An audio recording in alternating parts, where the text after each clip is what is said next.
The number one question I get from those relocating to Phoenix is it safe? Is Phoenix the crime-ridden cesspool that some people in the news portray it to be? I'm going to give you the unfiltered truth about Phoenix crime rates in 2025 and equip you with the exact tools you need to research any area before making a potentially life-changing decision. Because let's face it, making the wrong choice about where to live could mean the difference between peace of mind and constantly looking over your shoulder. You may be surprised by what the data shows. Now, while I can't flat out say which areas are definitely good or bad, since safety really is subjective, I can equip you with the tools and insights to make the best decision for you and provide real insights from my own personal experience and the latest data. Let's start with some perspective.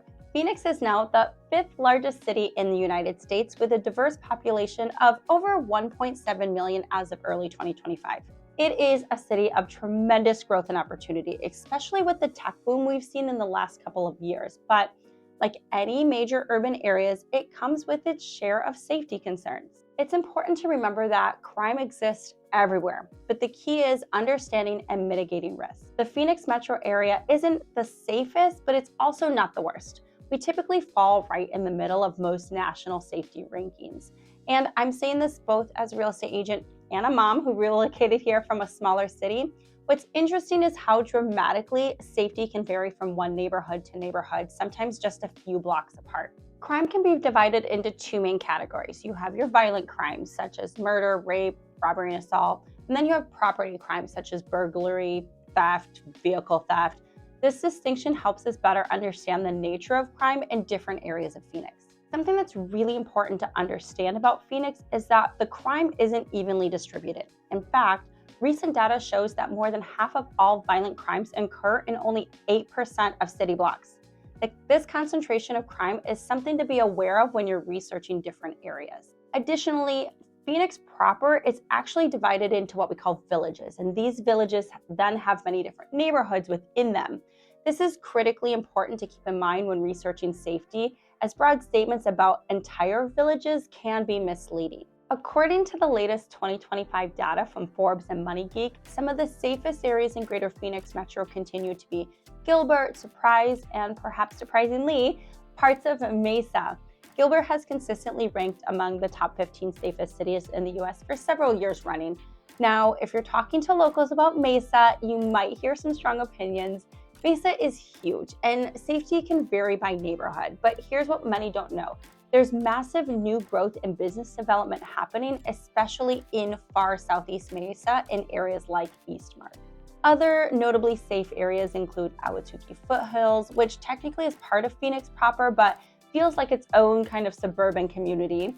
You have Desert Ridge in North Phoenix, Arcadia, which has become increasingly popular due to its safety record and absolute charm, Kierland and Scottsdale, which borders Phoenix with excellent safety ratings.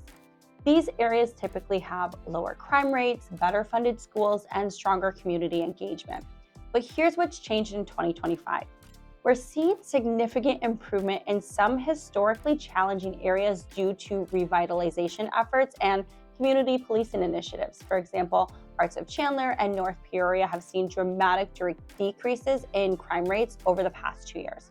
This is largely due to community watch programs and increased investment in these areas. On many lists, you'll still find Encanto Village, which is part of North Downtown, Central City by the airport, South Phoenix, Alhambra, and Maryville, which is west of downtown, as having higher crime rates.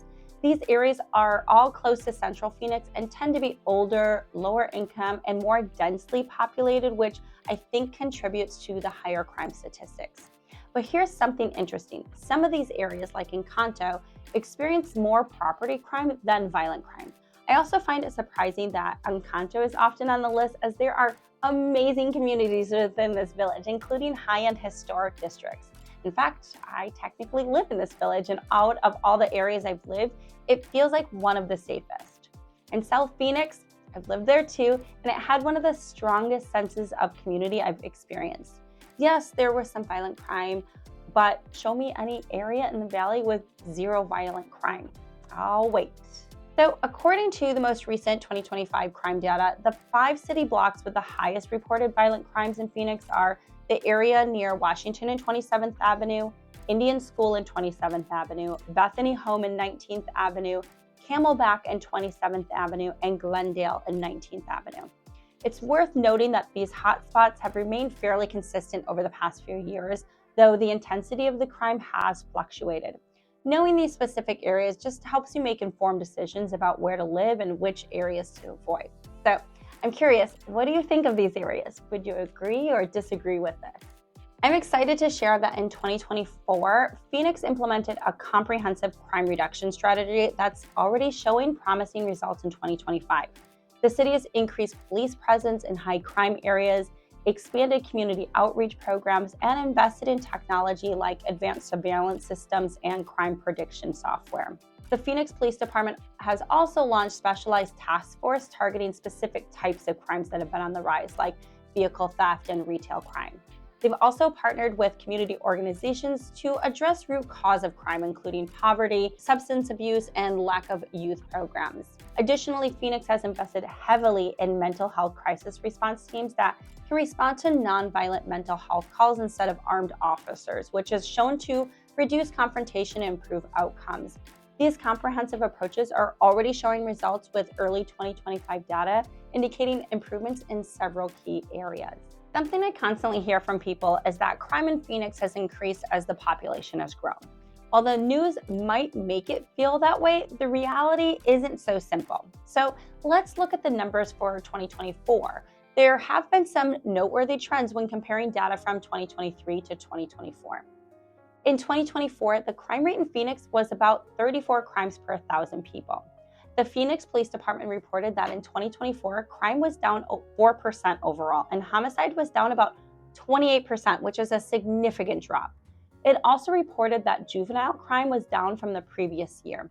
It attributed the improvements to focusing on involvement in the community and working to increase trust in law enforcement. Robberies continued their downward trend, dropping roughly 10%. Overall, violent crime was down nearly 7%.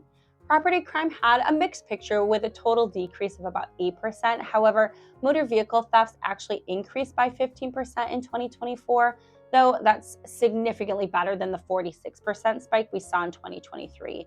And the vehicle theft issues continue to affect those with Kia and Hyundais due to the security vulnerabilities, although both manufacturers have released security updates that are slowly addressing this nationwide problem. The positive news is that early 2025 data suggests these improvements are continuing, with the first quarter showing further reductions in most crime categories. Speaking of perception, it's crucial to understand that how safe you feel often depends on your frame of reference and personal experiences. As someone who's lived in various cities, including high crime areas like St. Louis, as well as small towns in Wisconsin, I know that someone's perception of safety depends on what they're used to. Coming from a smaller town to Phoenix can be jarring due to the sheer volume of crime-related news and actual incidents. However, it's important to remember that with a larger population, naturally comes more incidents. There's also each person's own tolerance level. I have lived in areas that others thought were unsafe, yet we had zero issues and felt perfectly secure. Conversely, I've lived in supposedly safe areas where we experienced problems and felt less comfortable. So safety truly is a personal preference. Now, I'm not one to blame the media for everything, but the media does play a significant role in shaping our perceptions. Crime stories get clicks and views, which means that they're covered more compared to positive community news. In 2025, we're seeing more balanced reporting from some local outlets, but the focus on crime remains strong in mainstream media. Now, I can't just tell you which areas are good or which ones are bad.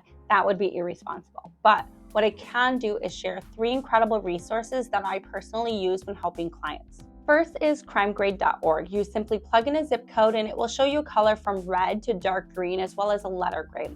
This gives you a quick overview of an area's safety profile. Second, I highly recommend the Phoenix Crime Map, which has been updated in 2025 with more user-friendly features. It offers detailed insights into specific incidents around any given address. I've used this many times when searching for my own home. In fact, we once put in an offer on an amazing house, but when I did more research, I discovered multiple sex offenders lived in the area, particularly individuals with offenses against children. As a parent, that was a deal breaker for me, so we pulled our offer. Third, I recommend bestplaces.net for comparing larger metropolitan areas. This wouldn't be as useful for comparing a tiny town to a large city, but it's excellent for comparing Phoenix to places like Seattle, Denver, and other major cities. Oh, another resource that's gained popularity is the Phoenix Safety app, which provides real-time crime alerts for your neighborhood and allows community members to report suspicious activity. It's really become an invaluable tool for many Phoenix residents. And personal safety also depends on the type of crime you're most concerned about. I know some of our communities are dealing with serious issues around teen violence, and as a parent, that's far more concerning to me than other types of crime. Despite some cities being ranked among the safest in the nation, if they're experiencing youth violence issues, that's a deal breaker for me. Phoenix, like many cities, continue to struggle with homelessness and the associated challenge, which sometimes manifests as public disturbances or property crimes. While many unhoused individuals are not dangerous, the unpredictability can make some people uncomfortable. In 2025, we're seeing increased efforts to address these issues humanely while also maintaining public safety. The city has expanded shelter capacity and support services, which appears to be having some positive effects in certain areas. So, is Phoenix safe? That depends on your perspective. Like any big city, crime exists, but that doesn't mean you can't find a safe, amazing place to call home here. Choosing the right neighborhood in Phoenix is about balancing your needs, understanding the facts, and considering your personal comfort level with various types of crime. By utilizing the resources available and keeping a balanced perspective, you can make an informed decision that's right for you and your family. Remember, I'm here to provide guidance and support as you navigate this journey. And if you're thinking about making a move to Arizona, or if you have any questions about what it's like to live here, don't hesitate to reach out. All of my contact information is below. And if you'd like to learn more about maybe why you want to reconsider moving to Phoenix, be sure to watch this video here. It'll give you the full picture so you can make the most informed decision possible. Until next time.